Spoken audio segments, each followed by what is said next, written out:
On Campus is our flagship show here at Offshoot TV. We have a look at all the content on our channel whilst also indulging in a little bit of nonsense. And for this week's episode, you're joining us here at the Coleraine campus. Yes, welcome to On Campus here at the Coleraine campus. We're joined here today by Ethan, the president of the UUSU. Ethan, could you tell us a little bit about your role here? Yeah, so I'm elected by the 30,000 students that go to Ulster University. It's a very strange role. I'll probably never have a job like it again. Best way to describe it is effectively that it is the title. You do a bit of everything. A president does cover generally everything. Yeah. I'm president in the same way that the prime minister is the head of cabinet. Cabinet's all equal, but the president's also all equal in terms of the union. Amazing, yeah. So on our show, we like to ask a little question to our guests. If you could take any degree, you don't have to go to lectures, you don't have to go to the classes, but you can hoover the knowledge into your head, which degree would you choose? Pharmacy, because the course here is brilliant, and I'm not just saying that because I'm on what you call offshoot. That and the pay whenever you graduate and complete your pre-reg. Yeah.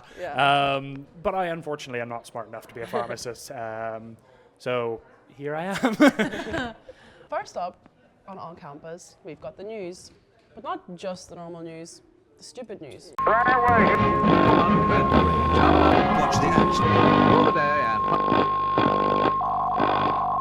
Okay, so the first story that we have, it's a bit of a weird one. Title is Sexually Frustrated Dolphins Attack 18 Beachgoers in Japan. Now I had a look at it, and apparently injuries were quite minor, but some bones were broken. Do you have any thoughts about dolphins after reading this statement? You know, here's the thing. Dolphins are fucking wild animals. They take pufferfish and I can't remember if they basically suck the gases out of a pufferfish and use it to get high. From what memory serves, I could be wrong in that, but I just remember reading that somewhere. And I get dolphins are very cute, but as maybe not as cute as they. Not as cute as they as maybe purported to be, but I hope that the Japanese people are all right. That doesn't sound like an ideal trip to the beach, genuinely. There goes my plans. Yeah. But next up, boy named after Star Wars character denied passport due to copyright infringement. Do you want to take a guess at what his name could possibly be? You see, there's quite a lot of Star Wars characters. There is, yeah. We could be here a while. We genuinely, I have Asperger's. I didn't have a whole lot of friends in secondary school. I know a lot of Star Wars characters. Back to front. I'm guessing, would you know Star Wars? Well, I actually do have the name in front of me here. Okay, I've seen the first film, and I've played the Lego Star Wars. And you've played the Lego Star Wars, right? That's about the height of it. Okay, so you would know who would be the main characters. Mm-hmm. Oh, yes. You would? Okay. Yes. Is it any of the main characters? Yes. Okay, Han Solo. No, it is actually Loki Skywalker Mowbray. And I've also heard that there's another 2 Anakins at the school as well too. It's really quite random, I think. That's some severe daddy issues in that school is just going to be astronomical. I mean, poor guy, genuinely, I mean... The names are getting weirder and weirder, honestly. It's not genuinely, it's not a bad, it rolls off the tongue very well. I like the name Loki, that's a good Loki's name. a good name. But it's still one of the Skywalker is... that's a very good way to put that. I couldn't be like, Loki, get down these stairs, it just doesn't. That also applies to a toddler. Loki, put that down. Put that, that does work for toddlers and for, most toddlers in my experience. Okay, well, anyway. As we talked to you, it's Freshers Week here at Ulster University across all 3 campuses, Magee, Coleraine and Belfast. And at the minute we've got pet and zoos going across all 3. Lovely, cute, fluffy animals. Most people love a pet and zoo, but some people had different things to say. Have a look.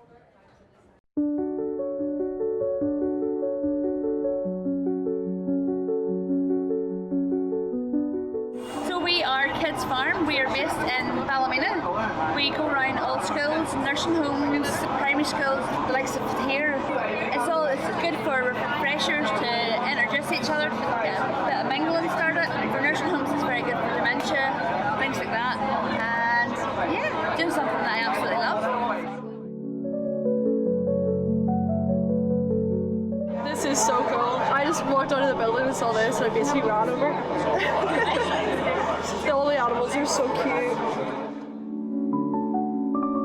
They seem to quite care about the animals, and they seem to know a lot about them, so that's quite nice as well. I'm encouraging people today to boycott the petting farm or petting zoo. These events are unnecessary. They cause unnecessary stress to the poor sentient beings involved. They see what's here in the cages. They don't see the actual farm. They don't stand about long enough to actually interact with the animals to see how they just say that they're stressed and they're angry but these animals aren't stressed. You know, they go home to kids at home who interact with them day in, day out, you know, and we're at home full time with them, so.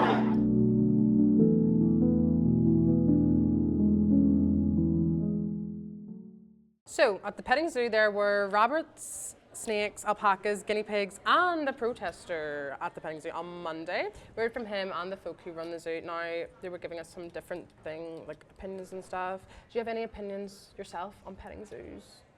Yeah, I mean, as someone who comes from a country background, like I'm very, very, very, very familiar with all farm animals. I'm not a veterinarian, but like I know how to approach the overwhelming majority of animals that you see in either a field or, you know, out in the woods. And the important thing to mind is that these are domesticated animals. Yeah. Releasing them out to the wild's only going to kill them. Yeah. Mm-hmm. And, you know, if the animal's not feeling sociable, that animal's not going to let itself get picked up. Yeah. And that animal's not going to let itself get pet. And the handlers, from my conversations with them as well, they've been coming to Coleraine, McGee and Belfast for a few years now, because they're a great way to get students out down to the campus, and in terms of the mental health benefit it has for students, it's great. But that being said, we do have to be mindful that, you know, they're animals, and, you know, their handlers are fantastic. They make sure that the animals are well looked after. But I do take the protesters' point. I mean, you know, animals are sentient beings.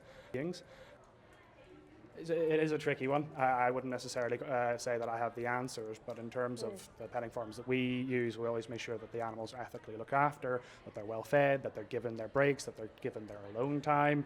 And, you know, I from what memory serves, at least in my time at the uni, like we've never had an incident ever with our animals, so or their animals, sorry. But again, all sides do have very valid arguments. So.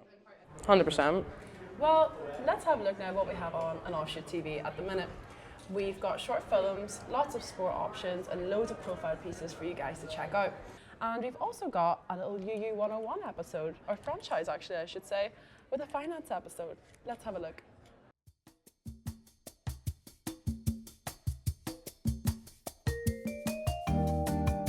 My biggest regret was probably spending all my money in coffees. Probably like the 50 coffees before lectures. Coffee, probably. I bought like 3 folders and like notebooks and just never touched them. I bought a BMW.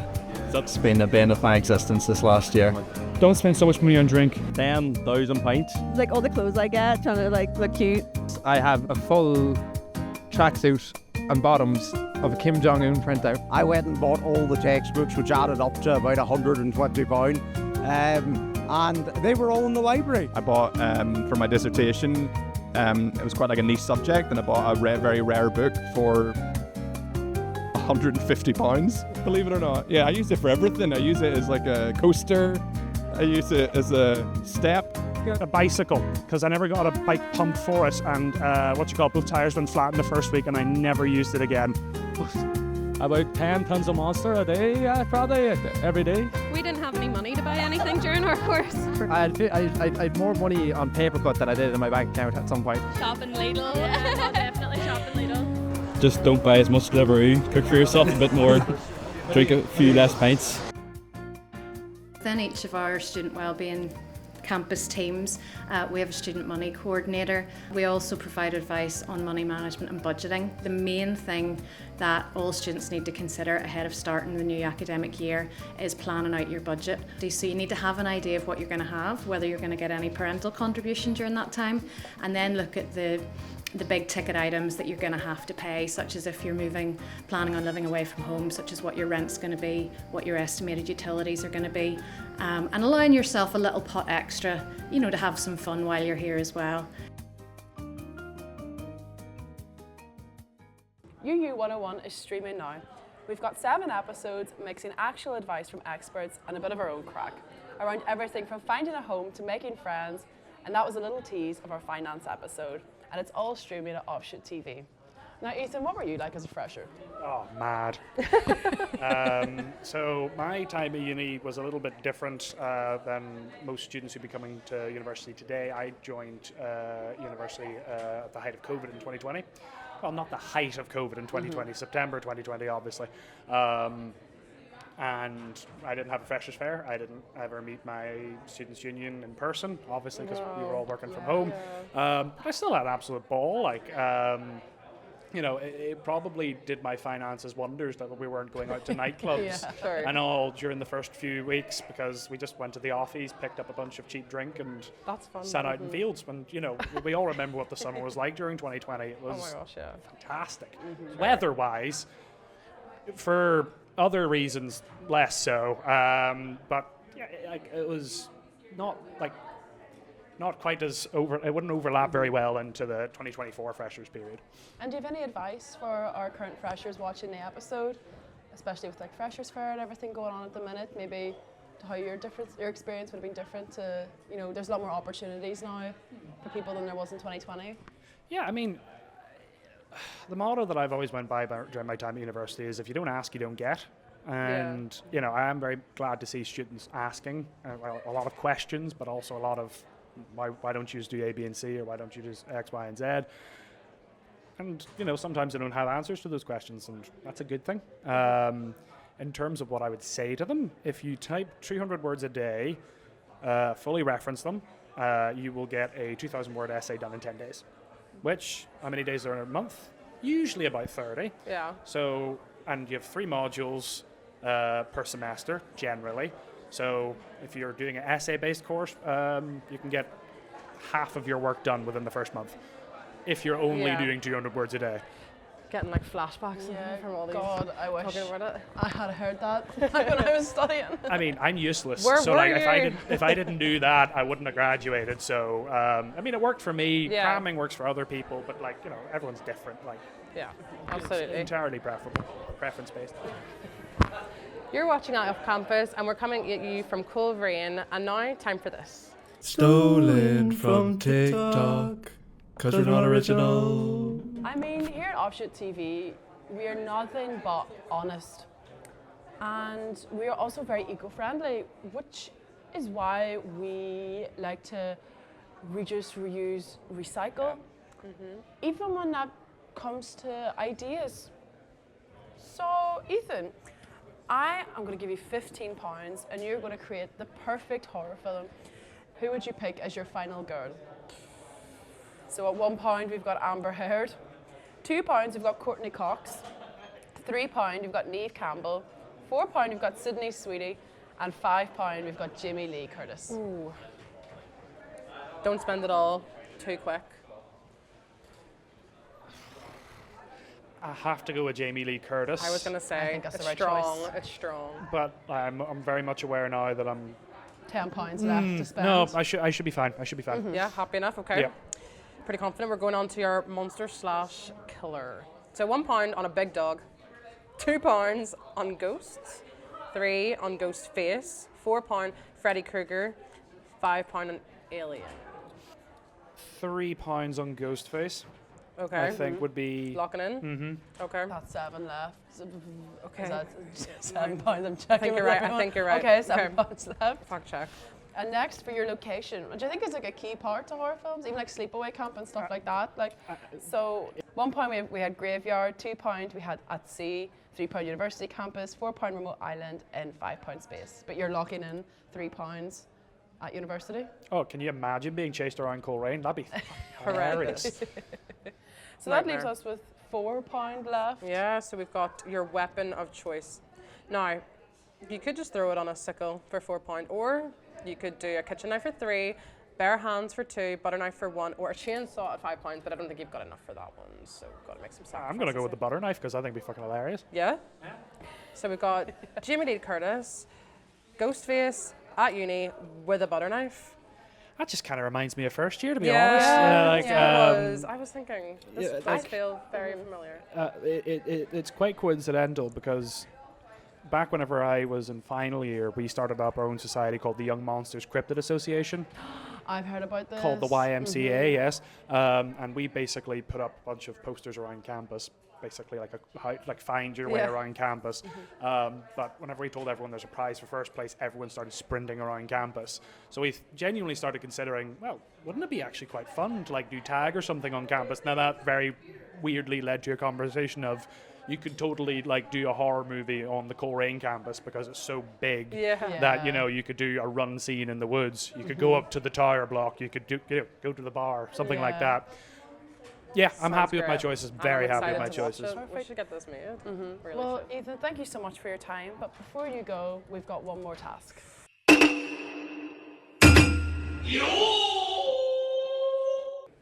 Your 60 seconds to balance your egg starts now. Perfect. So whilst this is going on, I'm just going to do a little bit of housekeeping rules for you guys. Thank you for watching. Don't forget we've got our UU 101 franchise up and loads of other content. We've got music, comedy, short films, sport pieces, everything you want and so much more. It's all up on offshoottv.com. Make sure you follow our Instagram as well too, offshoottv. Oh my goodness, it's offshoot_TV, that is the one.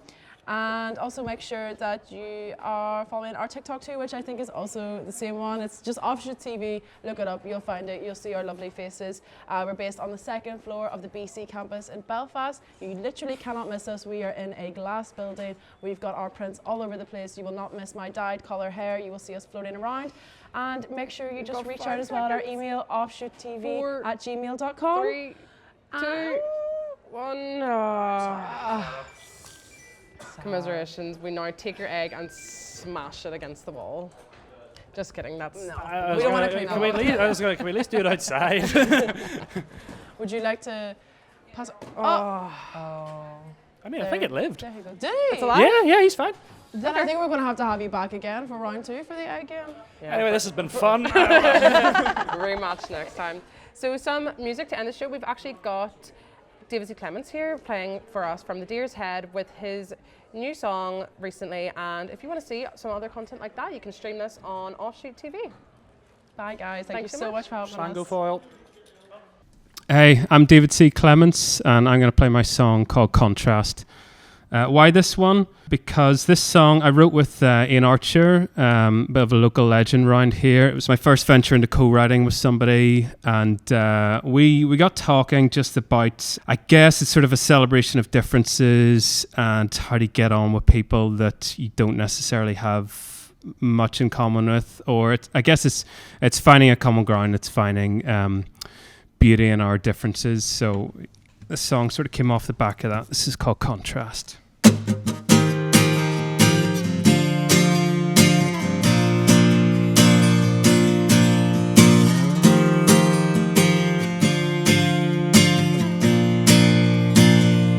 When we walked the waterside